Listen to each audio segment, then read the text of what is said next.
Alrighty, you are emotionally responsible for this until I walk off the stage. If I walk off this stage, I want you to just run after me like I'm going to run into traffic, because I will run into traffic without that. Thank you. You can hang out wherever you want. You don't have to stand if you don't want to, honey. I just don't want to worry about my cane. I just want to put it down and walk away like I do at Walmart. She actually does that. That's a real thing. Absolutely amazing.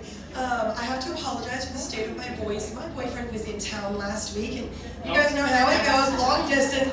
I got my bronchitis. So, you know, this is my voice. Actually, I didn't have a voice on Tuesday, so this is a pretty drastic improvement. Let's give it up for our amazing drag queens and kings.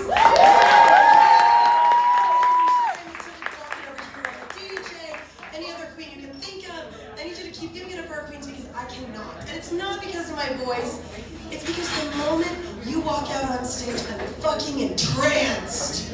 How do you people make noises? How are you clapping? How are you pulling dollars out? As soon as a queen gets on stage and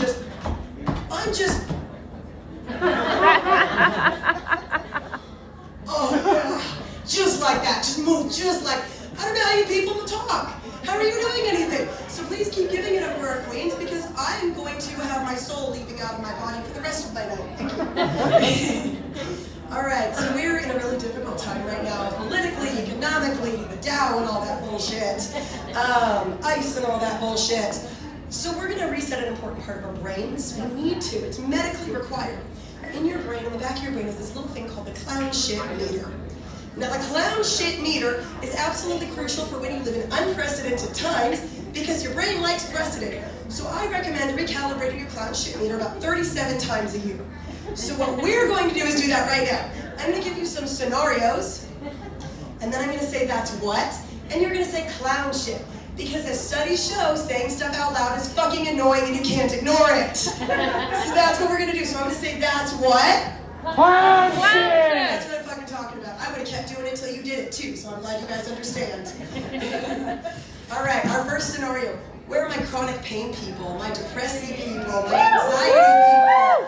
Alrighty, when you go to the doctor, let's talk about a normal day first. On a normal day, you want no symptoms. I don't want pain. I don't want to hate myself. I don't want to think about every bone in my body. I don't want to think about what I'm putting in my body. When I go to the doctor, though, I want my arm to fall off in front of him. I want my brain to dribble out of my fucking nose. I hope that between the waiting room over here and his office, I'm shitting my pants the whole way so they can be goddamn sure how fucked up I am. I don't want there to be a question when I leave, because otherwise they won't fucking believe me, because that's what? Clown shit! Perfect, excellent, you're doing great. All right, the next one is near and dear to my heart. I love my grandma. My grandma lives in a jar on my mantle. So, they don't tell you this. If you have a powdered loved one, they do not tell you that you need to shake them like maracas every once in a while or they turn into bricks. So if you have a powdered loved one, and you go to split a little off for your other less powdered loved ones, you're going to have to beat that motherfucker like a bag of ice on the ground. I'm so sorry, Grandma! That's what? Clown shit! Thank you, exactly. We were not prepared. That was a weird Christmas. Alright. Another one. Who's got cats? Alright, okay, this is an easy one. You're going to understand this. This is just a super gimme. Between the hours of sunset and sunrise, what is the difference between cat noises and demon noises? Nothing! No goddamn thing!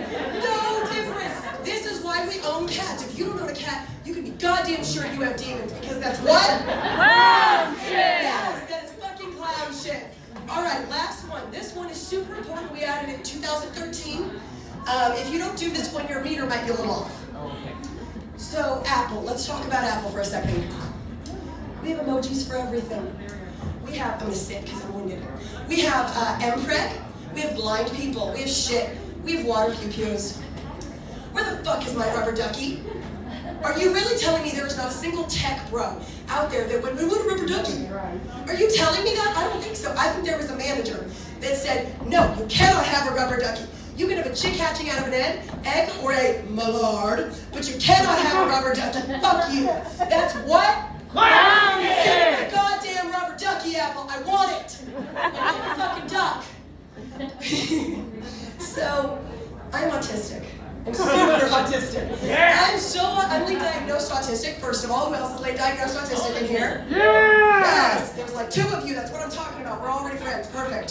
So, I went to college because I didn't know I was autistic at the time, but I did know that I was really bad at being a person. So I went to college and studied psychology and communications so that I could mathematically map out social interactions so I could fucking assimilate. This whole set is mathematically calculated.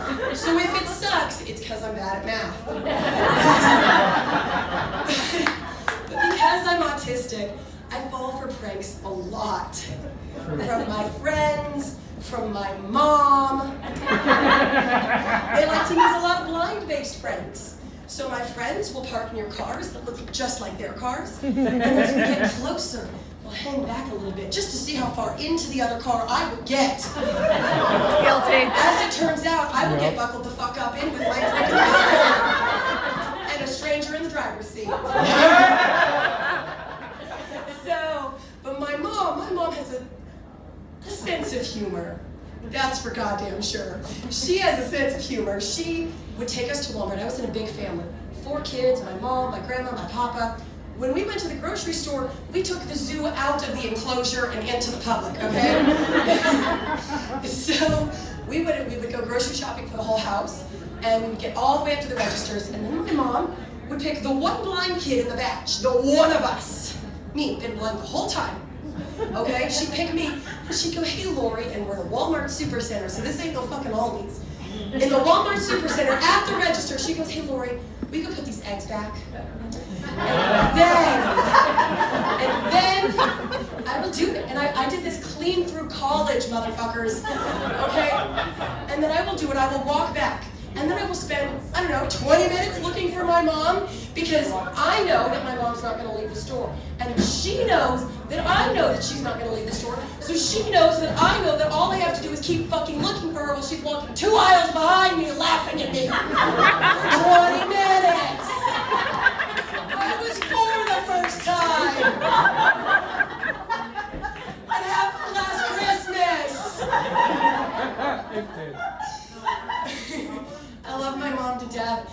She adopts my friends. One of my absolute best friends in the world is Haas. He's over here. He's also a comedian. And he, give it up for him. He's up here sometimes too. So he took me to see my mom as a Christmas present. We went on a train ride because comedians prefer trains because they're nicer, we're poor, and they take longer. And also there's no weird shit happening with the plane, so there's no hand loading up the train.